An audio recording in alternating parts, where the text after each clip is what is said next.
All right, boys and girls, moms and dads. So, Todd Vandermeid back again for another edition of Freedom Steel. It's early, it's May the 5th. This is going to be semi quick just to get some answers out there because getting a ton of questions. So, what we know is that on the Court of Appeals, Judge Easterbrook took it upon himself to grant a stay to the state of Illinois against Judge McGlynn's injunction of enforcement of the Illinois gun and magazine ban. So, one, we still have a brief due to Judge McGlynn by May 8th about why he should not stay his own ruling. I'm not sure whether or not he still has a choice of a stay since the court above him, the Court of Appeals, has issued this stay. I'll be working on some of that later today. That also happens to be the same day that Amy Coney Barrett has asked the city of Naperville to respond to her question on what's going on in the Naperville case at the Supreme Court. We think it's unlikely that she will issue an injunction, but much like how the Second Circuit Court of Appeals was issuing unsigned, unreasoned stays against lower court injunctions post New York in the revised New York carry law. This may prompt her. We don't know. We're kind of hoping she's cheerleading Clarence Thomas and Judge Alito into taking some formal action, but we shall see. We have been given by Judge Easterbrook till the 9th to respond to his grant of a stay. He specifically cited Friedman and Wilson, the two Cook County semi-auto bans. Friedman was turned away by the Supreme Court. And Judge Easterbrook is the author of Friedman, a disastrous decision. Now, somebody yesterday told me that when Judge Easterbrook was put up and nominated to the court by President Reagan, that the Bar Association found him unqualified. Well, evidently, Friedman and yesterday would point out why that is. If memory serves correct, I believe Judge Easterbrook was also on the panel at the Seventh Circuit that heard the McDonald case and was overruled by the United States Supreme Court. So, understand that this grant of a stay was on a Rule 8 emergency order, which we think the state violated because they didn't even let Judge McGlynn finish his reasoning. So, can we possibly take a path like the people in New York and Naperville have taken, where we will file a request with the U.S. Supreme Court? That certainly is a possibility. We're going to write a response to Judge Easterbrook. I don't know if it will be as caustic as I want to make it, to point out that as Judge Easterbrook ignored all the tenets of Heller, that as Judge Easterbrook tried to engage in some sort of historical analysis, it was the historical analysis that a third grader might undertake.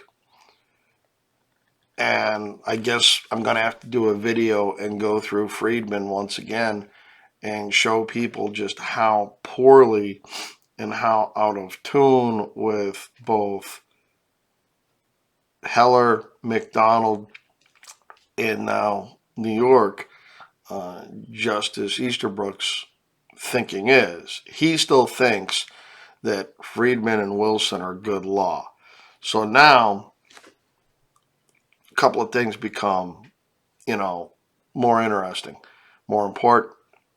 It's really important that we see a decision out of Atkinson in the Seventh Circuit Court of Appeals where a 3-judge panel actually issues an opinion about what New York means to the court. I continue to say that the Atkinson decision is the one that is going to set a new tone. It being the first panel, it takes precedence on this stuff. So, but we will probably be doing a whole lot of writing and pointing out how bad a decision that Friedman was and why Friedman was just so egregious, and neither it nor Wilson carry any weight in light of the New York decision. We also have the Bianchi case pending the Fourth Circuit Court of Appeals. That was Maryland's semi-auto ban. The oral arguments, in my estimation, did not go well for the state. So if we prevail there, then we have Judge Benitez. Today, the Sun-Times is saying that this was the only judge in the nation who issued an injunction. Well, no, Judge Benitez issued an injunction against the magazine ban several years ago, and the Duncan case was pending in front of the Supreme Court when New York was the decision was handed down, as was the Bianchi case. And in both the magazine ban and the gun ban, the Supreme Court remanded those cases to lower courts and said, try again, see New York. Evidently, Justice Easterbrook has not gotten that memo. So the big question is, if you were participating in the Freedom Days that we had, and your transaction is pending, right now, the gun dealers are at full stop. While during the enactment of the law, there was a grace period for those who had background checks that had been called in, and the paperwork was completed. There's nothing like that in this injunction. We may have to go back to Judge McGlynn and ask him to allow these pending sales to be completed. But that's a discussion we're going to have later today as to how we deal with everything. We got this 4 o'clock yesterday afternoon. We are trying to make sense of heads or tails of everything that goes along here. I would mind you that we were getting reports out of Rockford that the state police are taking a very selective and narrow view of things, and you may have a hierarchy there looking to try to jam some dealers up or whatever. So if you've got one of the guns that is now in limbo, I would say just give it a little bit of time. Let us figure out how we're going to deal with this. And yes, we understand that they were able to take our rights away in snap of a finger, in days. And yet it seems like it's taking us months and months in order for us to regain what was lost. That's the system. It's not a perfect system, but it's the best one man has come up with in 4,000 years of civilization. So with all that, it's kind of depressing. And if you got my tone yesterday, I was pissed. Yep, I was. Because I think Justice Easterbrook actually has the legal acumen of an amoeba. And he has somehow managed to, survive on the court for 30 plus years.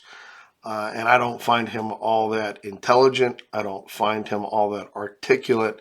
I find him to be just somewhat of a bully from when I saw him in court at oral arguments in the McDonald case. I think he's just another arrogant, deity that just thinks that he's above everything else. But, it's like that old joke. What do you call the guy who finishes last in his class at med school? Doctor. So he's got a lifetime appointment. He's there. And we're just going to have to grind him down. We're just going to have to outthink him and prove to him that his thinking, his reasoning is just garbage. It's useless. He is out of touch with what the Supreme Court has said. And what better way I think we ought to take his feelings quote from the Friedman decision and just give him an absolute prostate exam with it. I think I had some words yesterday when I was talking with various lawyers, and they all kind of laughed and said, "I don't think we can write it quite that way." I mean, it's like, I don't know, should Todd file his own amicus brief and just call this dipshit out for what he is?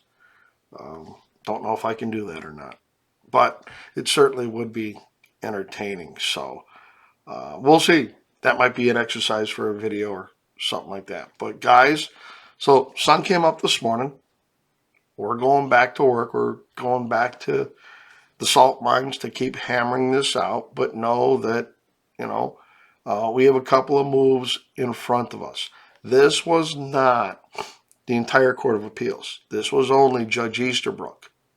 So the three-judge panel still has to hear. So, and this is where it's confusing because you have Judge McGlynn over here, and he's on one track.